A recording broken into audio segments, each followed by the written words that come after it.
이제 말씀의 흐름은 이스라엘을 방해하고 또 이스라엘을 음해하려는 그런 세력들의 구체적인 모습이 계속해서 펼쳐지고 이어지고 그렇게 있습니다.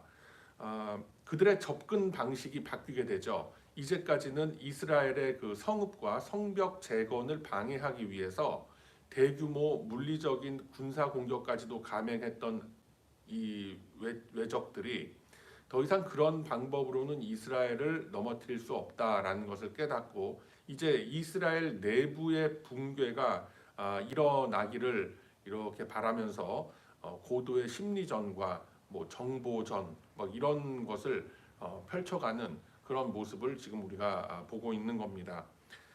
눈에 확 띄고 누구나 인식할 수 있는 야 이건 정말 침략이다, 이건 정말 위기다라고 하는 이제 이런 방법으로는 그 사회를 흔들 수가 없는 거예요. 하나님의 나라를 흔들 수가 없는 거예요. 그러다 보니까 이제 매우 은밀한 유혹과 미혹, 덫을 놓는 그런 방법으로 이스라엘을 쓰러뜨리려고 하는 그런 음모, 그런 그 일들이 벌어지고 있다라는 것을 우리가 눈여겨봐야 한다라는 것입니다. 본문에 보면은 이제 본격적인 정보 전쟁, 심리 전쟁 뭐 이런 것이 시작이 됩니다. 사실상 이것을 우리는 영적 전쟁이라고 표현을 합니다.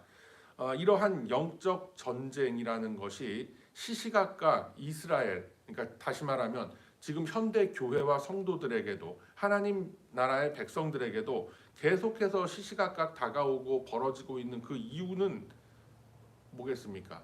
결국 느헤미야와 이스라엘, 교회와 성도들을 흔들어서 하나님의 일들을 하지 못하도록 하는데 그 목적이 있다라는 것입니다.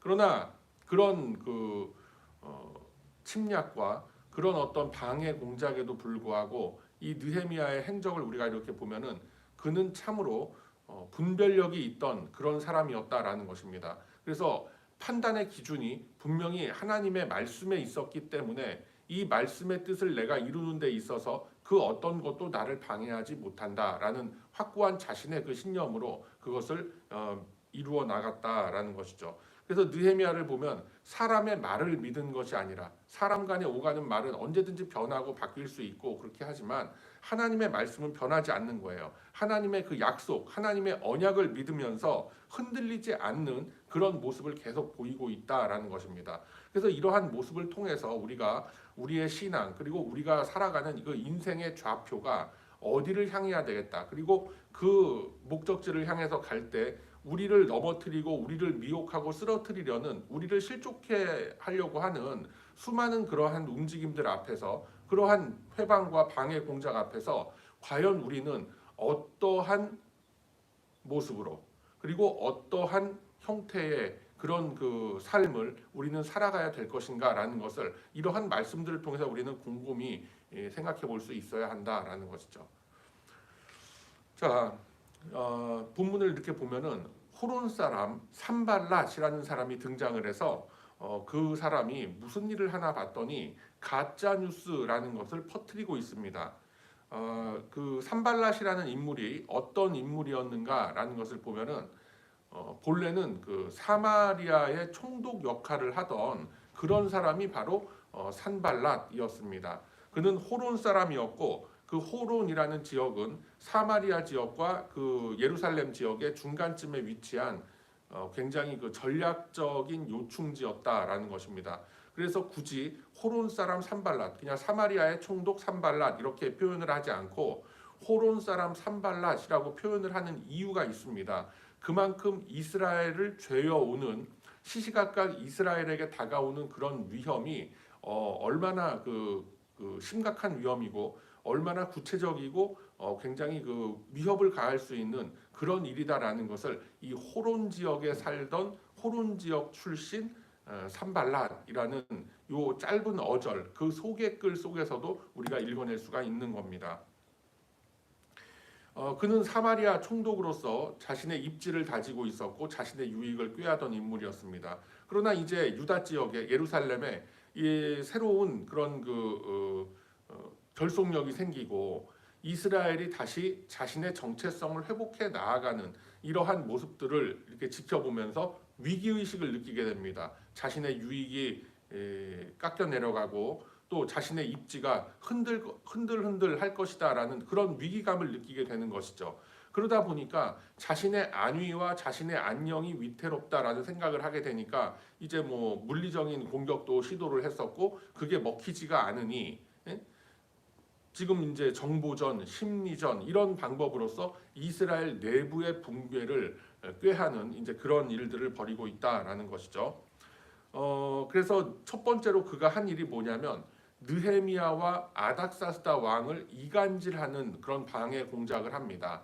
자, 그렇게 해서 우리가 지난 시간에도 살펴봤지만 봉하지 않은 그 외교 문서를 보냄으로 해서 봉하지 않고 그런 중요한 문서를 보냈다라는 것은 그 문서를 들고 오고 가는 길 위에서 누구든지 그 문서를 펼쳐 볼 수가 있는 것을 염두에 두고 봉하지 않은 편지를 보냈다라고 제가 말씀드리지 않았습니까? 그렇기 때문에 그 편지 내용에 자기가 원하는 내용, 그러니까 자기가 퍼뜨리고 싶은 그런 그 심리전의 내용, 가짜 뉴스의 내용들을 가득 적어서 그것을 아무나 볼 수 있게끔 그렇게 방치를 해 놓은 것이다라는 것이죠. 그렇게 되면 그런 소문들이 퍼져 나가면서 이스라엘에 대해서 흉흉한 소문, 느헤미야에 대해서 어떤 그 아닥사스다 왕을 배신하고 아닥사스다 왕의 도움으로써 예루살렘을 재건시키라고 이렇게 보내놨더니 자기가 그곳의 왕이 되려고 한다라는 이런 이제 거짓 뉴스들을 자꾸만 생산을 해내려고 하는 그런 공작을 지금 하고 있는 겁니다. 그래서 본문에 보면은 본격적으로 이스라엘 내부의 그 혼란과 분열을 야기하는 그런 모습이 등장을 하고 있습니다. 자, 7절에 보면은 이제는 어떤 일이 등장을 하느냐면은 전 시간에서는 어땠습니까? 그 봉하지 않은 편지를 통해서 이제 그 일반 대중에게 알려지는 이제 그런 뉴스 시사적인 어떤 정치적인 그런 그 술수로서 그렇게 가짜 뉴스를 퍼뜨렸다라고 한다면은 이제는 하나님의 권위 그리고 신앙을 볼모로 잡아서 이스라엘 사회의 그 가장 핵심 부분을 지금 건드리고 있는 겁니다. 그래서 이스라엘의 가장 핵심적인 정체성이 뭐예요? 하나님의 구별된 백성이다라는 그 선민의식이 이때 당시 구약시대에는 이스라엘을 휘어잡고 있는 그리고 이스라엘을 하나님께로 인도해가는 굉장히 중요한 정체성이었다라는 것입니다. 그런데 그것을 흔들고 있는 거예요. 거짓 선지자들을 내세워서 그러니까 여기는 거짓 선지자라고는 하지 않았지만 이제 이 가짜 뉴스를 통해서 느헤미야가 선지자들을 내세워서 하나님의 뜻이 이렇다라고 하면서 그렇게 되면 하나님의 뜻이 그렇다는데 거기에 거역할 수 있는 그 사람이 누가 있겠습니까? 그러니까 이제 모든 백성들까지도 전부 다 자기 편으로 만들어서 자기를 지지하고 응원하게끔 자기의 지지 기반으로 삼아서 왕이 되려고 한다라는 이제 이런 그 거짓 뉴스를 계속 퍼뜨리는 이제 이런 내용이 지금 벌써 7절에 나와 있는 겁니다. 자, 그러므로 인해서 이런 악한 일들이 이스라엘에 계속 퍼지고 있으니 느헤미야 당신은 나 산발락과 대화로서 이것을 해결해야 합니다라고 하면서 느헤미야를 계속해서 그 회담장으로 이끌어내고 있는 거예요. 그러니까 우리가 얼핏 이것을 봤을 때는 아니 대화로 좋게 해결하자고 하는데 이게 도대체 뭐가 문제란 말인가라고 할 수가 있는 거지만 만나서 평화롭게 얘기하면서 그것을 자기의 입장을 충분히 다 설명을 하고 설득을 해서 그렇게 좋게 가면 될 수 있지 않겠는가. 근데 굉장히 나이브한 생각이죠. 지금 산발랏은 이런 식으로 덫을 놔서 그 회담장에 만약에 느헤미야가 나오면 자신의 군사들로 포위를 해갖고 느헤미야를 뭐 포로로 잡는다든가 아니면 해치려고 한다든가 이런 계획을 지금 세우고 있는 겁니다. 그러니까 평화를 가장한 계속해서 이런 어떤 그 제스처를 하고 있지만 사실은 이것이 느헤미야와 이스라엘을 해치려고 하는 그런 그 덫이다라는 것을 우리가 분명히 이렇게 분별해야 하겠다라는 것이죠. 자, 느헤미야는 역시나 분별력을 갖춘 인물이었습니다. 자신의 정체성이라는 것을 정확하게 지키고 있습니다. 그렇기 때문에 지금 나에게 다가오는 이런 유혹, 미혹, 어떤 그 평화의 제스처가 이게 굉장히 어떻게 보면 굉장히 설린 우호를 위한 것 같지만 사실은 그렇지 않다라는 것을 이미 분별을 하고 그것을 거절하는 모습을 보이고 있죠. 그래서 무슨 의도로 이 사람이 지금 우리에게 이런 손길을 내미는가라는 것에 대해서 정확하게 지금 파악을 하고 있습니다. 자, 9절의 말씀을 보면 본문 9절의 말씀을 보면 이는 그들이 다 우리를 두렵게 하고자 하여 그들의 말하기를 그들의 손이 피곤하여. 여기서 말하는 그들의 손이 피곤하여는 뭐예요? 누구의 손이에요? 느헤미야와 이스라엘의 손이 피곤해서 그 재건하는, 예루살렘을 재건하는 그 역사를 중지하고 이루지 못하게 함이라라는 이 사실을 정확하게 지금 파악을 하고 있는 겁니다. 그렇기 때문에 이 사람들이 지금 우리에게 유혹하고 있구나. 지금 이 사람들이 손을 내미는 게 이게 도움의 손길이 아니라, 평화의 손길이 아니라 사실상 덫이구나. 우리를 실족해 하고 우리를 망하게 하려는 그런 그 덫이다라는 것을 느헤미야가 정확하게 깨달았던 것입니다. 자, 그렇게 해서 그는 기도를 합니다. 어떻게 기도를 하는가? 그래서 두 가지 이제 느헤미야가 기도하는 모습이 나오는데, 9절 맨 마지막 어절에 보면 이제 내 손을 힘있게 하옵소서 하였노라라고 하죠. 그러니까 내 손을 힘있게 하옵소서, 누구에게 간청하는 거예요? 바로 산발랏에게 간청하는 겁니까? 아니죠. 아닥사스다 왕에게 간청하는 거예요? 그게 아니라는 거예요. 하나님에게 간청하는 거예요. 하나님의 선한 손이 이제까지 우리를 여기까지 이끌으셨고, 이러한 굉장히 큰 그런 나라를 다시 재건하는 이런 구책 사업을 이루게끔 하셨는데, 그 도우시는 하나님의 손길이 다시 한번 나를 도우사 어떻게 내 손을 힘있게 하옵소서라고 그렇게 기도를 하는 겁니다. 그래서 이러한 그 위기 상황 앞에서 유혹을 당하고 어쩌면은 덫에 걸릴 수도 있을 법한 그런 상황 속에서도 느헤미야가 분별력을 잃지 않았던 그 이유는 항상 이 기도의 무릎을 꿇었다. 그리고 항상 하나님의 말씀에 깨어있는, 열려있는, 떠있는 그런 눈과 귀를 가지고 있었다라는 것입니다. 그래서 그의 기도를 보면은 첫 번째로는 그 인간의 능력이 아닌 하나님의 선한 손길만이 나를 주장하소서라는 그런 의미가 담겨 있고, 그리고 자신의 그 소명을, 그러니까 예루살렘을 재건하라라는 자신의 그 소명을 감당할 수 있는 그 믿음과 능력을 달라라는 그런 믿음의 기도를 드리는 그런 모습이 지금 이 기도 속에 담겨 있더라라는 것입니다. 자, 그래서 이러한 계속해서 그 하나님의 나라, 하나님의 백성을 음해하려는 이런 그 가짜 뉴스, 이런 우리를 미혹하고 우리를 자꾸만 이렇게 헷갈리게 만드는, 그래서 분별력이 좀 약한 성도나 이제 그런 교회가 그럴 리는 없겠지만 그런 성도들 같은 경우에 여기서 무슨 말을 하면은 그 말이 맞는 것 같고, 이 시대에는 또 이렇게 가는 것이 시대 정신이고 이것을 따라가는 것 같고, 굉장히 사람을 오락가락하게 만드는 그런 미혹들이 굉장히 많이 펼쳐지고 있다라는 거예요. 이게 구약의 시대에만 있었던 그런 가짜 뉴스가 아니라 신약의 시대에도 일어나는 그런 뉴스였다라는 것이죠. 신약 시대에도 과연 그런 일이 있었을까요? 자, 시간 관계상 우리가 많이 있지만 다 찾아볼 수는 없고, 여러분 마태복음으로 가보세요. 마태복음 28장 가보세요. 신약 성경 가장 첫 번째 책이죠.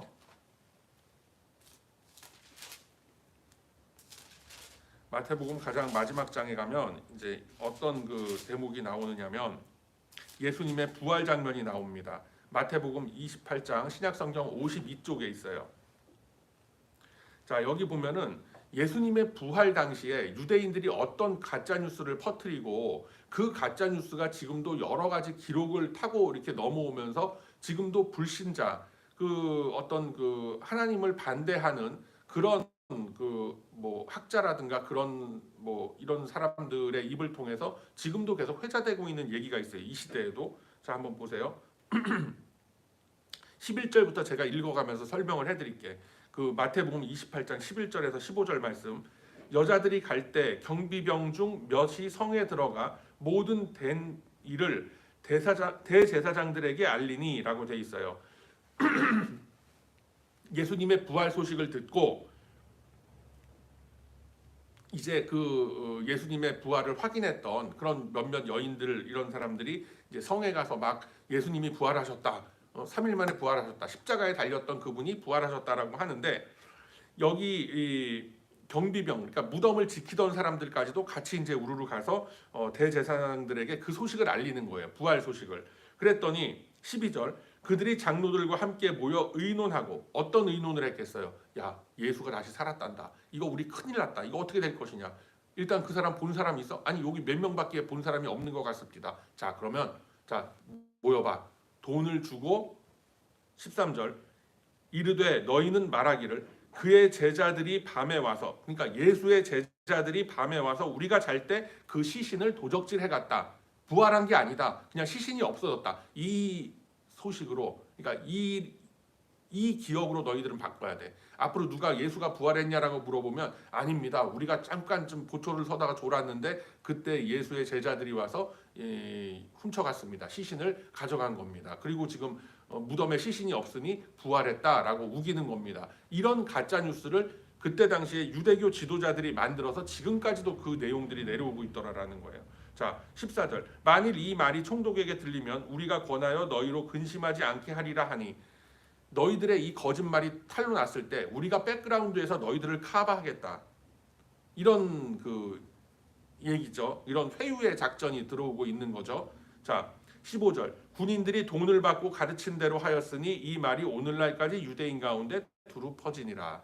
여기서 말하는 오늘날이라는 것은 예수님께서 부활 승천하신 지 한 몇십 년이 지난 다음에 20, 30년 정도가 지난 시점을 지금 말씀하고 있는 건데, 그러니까 한 서기 뭐 한 20년 아니죠. 서기 한 50년을 얘기하는 거죠. 예수님이 이제 33년에 그렇게 부활 승천하셨다라고 하면 서기 한 50몇 년, 60년 어간에 지금 계속 이런 말이 퍼지고 있었다라는 건데 2025년까지도 2000년이 지난 다음에도 계속 이런 말들이 지금 떠돌아다니고 있다라는 거예요. 근데 이런 일들이 성경 역사 속에만 일어나고 있는가? 아니라는 거예요. 지금 우리가 살고 있는 이 시대에는 더 많은 가짜 뉴스 그리고 더 많은 거짓 미혹들이 우리 성도의 눈을 흐리게 하고 우리의 판단력을 흐리게 하는, 분별력을 흐리게 하는 이런 많은 일들이 우리 일어나고 있어요. SNS 보세요. 당장 지금 여러분 지금 우리가 뭐 배단위 교회 채널로 지금 유튜브로 이렇게 여러분들 보고 계시지만 다른 유튜브 뭐 정치, 시사, 무슨 뭐 어디 문화, 경제, 하다못해 건강 이런 채널을 봐도 죄다 가짜 뉴스예요. 사실상 대부분이. 한 유튜브에 떠도는 여러 가지 그런 정보들의 한 절반 이상 정도는 그냥 가짜 뉴스, 가짜라기보다는 신빙성이 굉장히 약한 그런 정보들이 떠돌아다니고 있는 것이 사실상 현실이라는 거예요. 아, 그러면은 뭐 정치 뉴스는 그렇다 치더라도 아니 건강에도 무슨 뭐가 있습니까? 여러분 건강 뉴스라고 무슨 뭐 이렇게 이런 거 많이 있잖아요. 뭐 과일 그림도 나오고 무슨 뭐 믿을 만한 어디 대학 교수 뭐 의대 교수 이름도 나오고 하면서 그거 사실상 가만히 그 내용을 보면은 우리가 정말 이거는 국민학교 시절 정도만 인생을 살았어도 상식적으로 알 수 있는 그런 내용들을 20분, 30분 내용으로 길게 내린 거예요. 결론이 뭐냐면은 평소에 과일을 많이 먹고 물을 많이 마시면 건강합니다. 이 한마디를 하기 위해서 온갖 뭐 이것저것 뭐 자료를 끌어다가 유식한 얘기를 하면서 뭔가를 하는 것 같은데 사실은 아침마다 물 많이 마시고 미지근하게 그냥 너무 찬물 마시면 속이 안 좋으니 그거 뭐 어린아이도 아는 거 아니에요? 그 얘기를 한 30분에 걸쳐 갖고 무슨 논문을 인용하고 뭘 하고 하면서 뭐 그렇게 얘기하고 있는 거예요. 유치원 다니는 아이들도 알아요. 하루에 사과 하나씩 먹으면 뭐 병원 갈 일이 없다라는 아주 그냥 뭐 이런 상식 정도를 그렇게 얘기하고 있는 거예요. 근데 거기에 사람들이 건강에 대한 불안감이 있으니까 그걸 보고 있는 거예요. 여러분 감기가 걸렸을 때는 감기약을 먹고 푹 쉬면 됩니다. 누구나 아는 상식이잖아요. 이 한마디 얘기를 하기 위해서 그 유튜브 15분, 20분짜리 클릭을 해서 뭐 대단한 얘기나 나오나 그걸 바라보고 있는 거예요. 대단한 거는 진짜 뭐 말씀대로 해 아래 새 것은 없어요. 여러분들이 이때까지 인생을 사시면서 기존에 알고 있는 그냥 평범한 그런 상식과 보편적인 어떤 지식과 상식의 그런 틀에서 벗어나는 얘기는 아무것도 없어요. 건강 뉴스만 하더라도 제가 예를 하나 드린 거예요. 그리고 뭐 정치 뉴스다라고 하면은 뭐 자기들의 어떤 그 이권에 따라서 왼쪽이면 왼쪽, 오른쪽이면 오른쪽 다 자기들의 아전 인수로 해석해서 그렇게 퍼뜨리는 얘기들이 많은 거예요. 그래서 신빙성 있는 공영방송에서 나오는 그런 뉴스 아니고 개인 채널로 뭐 떠드는 뭐 이런 얘기들은 여러분 들으시면 안 되고 특히나 카톡방에 그런 거 많이 돌아다니고 있죠. 그런 거 퍼날르지 마세요. 우리 교회 성도님들한테 제가 감사한 게 뭐냐면 우리가 단체 톡방이 굉장히 깨끗하더라는 거예요. 다른 목사님들한테 얘기를 들어보면 어우 뭐 그냥 뭐 하여튼 뭐 제가 더 이상 뭐 아까운 시간에 그런 얘기 할 건 아니지만 그런 그 미혹하는 가짜 뉴스가 이렇게 퍼져나가고 있는 이제 그런 시대란 말이에요. 그래서 이런 게 왜 이렇게 자꾸만 퍼져나가느냐? 결국은 우리를 불안하게 하고 우리를 분열시키려는 그런 사탄의 영들이 계속 이 시대를 쥐고 있기 때문에 그런 거예요.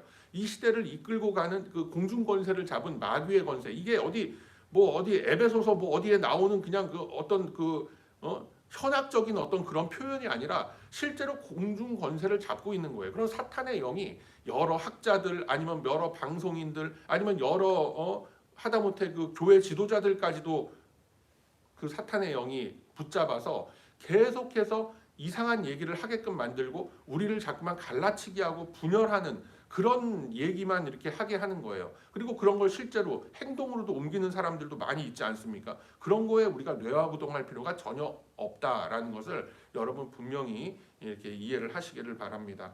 그래서 이 영적 전쟁의 실체라는 게 우리를 어떤 이렇게 실족을 시키는 그런 내용들이 우리가 어디 가서 무슨 타락을 하게끔 만들고 막 이런 것도 있겠지만 그런 거보다도 자꾸만 분열을 하게 만드는 거예요. 여러분 이게 굉장히 심각한 어떤 그런 그 영적 전쟁이라는 거예요. 우리가 이런 눈으로 봐야 돼요. 지금 여기 미국만 하더라도 그렇지 않습니까? 이민자들과 주류 사회라고 흔히 얘기하는 그런 그 백인 중산층들 그 사람들 간의 어떤 커뮤니티 간의 그런 갈등을 자꾸만 야기하고 이민자들을 범죄화하고 물론 문제가 있는 그런 케이스들도 많지만 그거를 굉장히 보편적인 어떤 사실인 것처럼 막 광고를 하고 선전을 하고 해서 사람들을 불안에 떨게 하고 자꾸만 잘못된 여론을 만들려고 하고 이런 것들이 전부 다 사탄이 움직이고 있다라는 것입니다. 그리고 쓸데없는 정치 선동으로 인해서 교회가 양분되는 거예요. 나는 공화당파, 나는 민주당파 막 이래가면서 교회까지 분열되는 일들이 벌어지는 거예요. 그래서 지금 어떤 말들이 떠돌고 있느냐면은 신앙의 색깔이 다른 거는 그냥 용납을 하고 넘어가겠지만 어떤 정치적 성향이 다르면 이건 불구대천의 원수다라는 말이 지금 막 떠돌아다니고 있어요. 그것도 교회 안에서.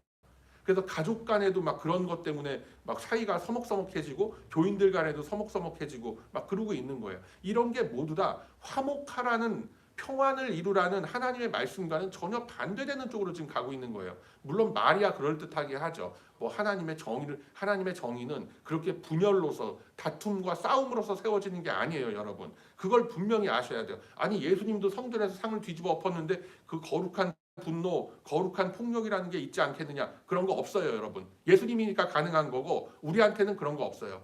뭐라고 그러셨어요, 예수님이? 왼쪽 뺨을 맞으면 오른쪽 뺨을 대라고 그랬어요. 그게 복음의 핵심이고 진실이라는 말이에요. 근데 거기서 자꾸만 떠나가고 있다라는 거죠. 그래서 또 교회를 흔드는 또 이런 여러 가지 그 분열의 영들이 어떻게 들어오느냐? 굉장히 그 아주 세련되고 고급한 이단 사설이 들어와요. 그렇게 해갖고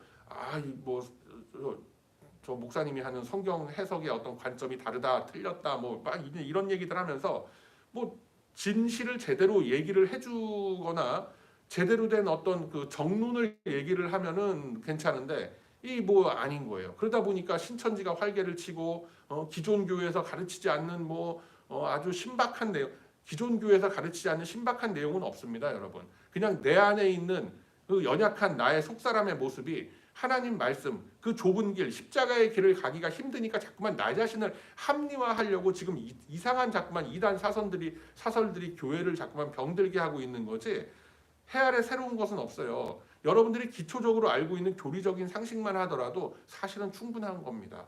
자, 그렇기 때문에 교회를 흔들고 우리 하나님 나라 백성들의 정체성, 그 구별된 정체성을 자꾸만 흐릿흐릿하게 만드는 거예요. 그러다 보니까 이 세상 사람들하고 다를 바 없는 그런 생각과 그런 판단력과 그런 안목과 그런 삶의 모습을 가지고 우리가 살아가게 되더라라는 거예요. 안 믿는 사람과 믿는 나와 도대체 차이가 뭐냐?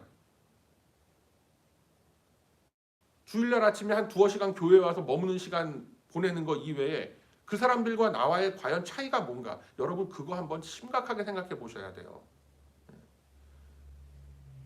일주일에 24 곱하기 7하면 몇 시간이? 한 150시간 되나요? 일주일이? 그 150시간 중에 한 2시간 정도 다른 사람 안 하는 교회에 와서 시간을 보내고 그리고 나는 떠난다 라는 그거 하나만이 구별되는 모습이다. 물론 그것도 굉장히 여러분 구별된 모습이 맞아요. 하나님이 기뻐하시는 모습이에요. 원하시는 모습이에요. 그렇지만 딸랑 그건가? 아닙니다. 나는 예수를 믿은 다음부터 뭐 이러이러한 안 좋은 습관들 끊었습니다. 아니 그런 것도 다 좋은 거예요. 내가 뭐 입만 벌리면 그냥 먼저 그냥 막 쌍소리가 나고 욕설을 하던 그런 버릇에서부터 그런 습관들이 많이 없어졌습니다. 아 좋은 습관이에요. 아주 좋게 잘 변한 거예요. 내가 예수를 믿으면서 술 담배를 끊었습니다. 아니 그것도 아주 훌륭한 결단이에요. 아주 좋아요. 그렇지만 그걸로 우리의 정체성이 증명되지 않는다라는 겁니다. 일주일에 한 두어 시간 남들과 다른 어떤 종교 활동을 한다. 그리고 나에게 별로 도움이 안 되는 삶에 그렇게 덕이 안 되는 그런 좋지 않은 습관들 몇 개를 내가 고쳤다라고 해서 과연 내가 구별된 하나님의 백성이라고 할 수 있을까? 여러분 그거 한번 곰곰이 한번 묵상해 보시길 바랍니다. 우리는 달라요. 우리는 달라야 됩니다. 우리는 분열의 영에 휩쓸리는 것이 아니라 누구를 자꾸만 갈라치기 하고 자꾸만 분노로서 모든 문제를 해결하려고 하는 것이 아니라 하나님이 주신 화평과 화목의 것으로서 그 분별력을 가지고 우리는 우리에게 닥친 모든 이 어려움들 그리고 문제들 우리는 해결해 나아가야 할 줄로 믿습니다. 해서 이 시간 한번 우리 기도할 때에 영적 전쟁이 우리에게 다가오는 여러 가지 모습들 속에서 우리가 그것을 이겨내기 위해서 또 다른 분노로서 그 어떤 그 다가오는 위기를 그렇게 해서 제압하고 넘기는 것 그것도 방법이 될 수 있겠지만 우리는 그게 아니에요. 하나님이 주시는 지혜와 분별력으로서 그런 것들을 애초에 끊어낼 수 있고 그곳으로 그런 것들로부터 돌아설 수 있는 그런 지혜와 분별력을 나에게 허락하소서라는 이것이 우리의 첫 번째 기도의 오늘 이 아침에 제목이 되어야 할 줄로 믿습니다. 그래서 하나님 백성의 정체성을 지키게 하소서. 그러니까 첫 번째로 뭐라고 그랬어요? 나에게 분별력과 지혜를 주소서. 그것으로 인하여 하나님 백성의 정체성을 지키게 하소서라는 이 두 가지 기도의 제목 한번 마음속에 품으시고 또 각자가 가지고 나온 여러 가지 기도와 간구의 제목들 모두 하나님께 아뢰고 응답받고 돌아가시는 거룩한 이 아침이 다 되시길 주님의 이름으로 축복합니다. 아멘. 자비로우시고 은혜로우신 아버지 하나님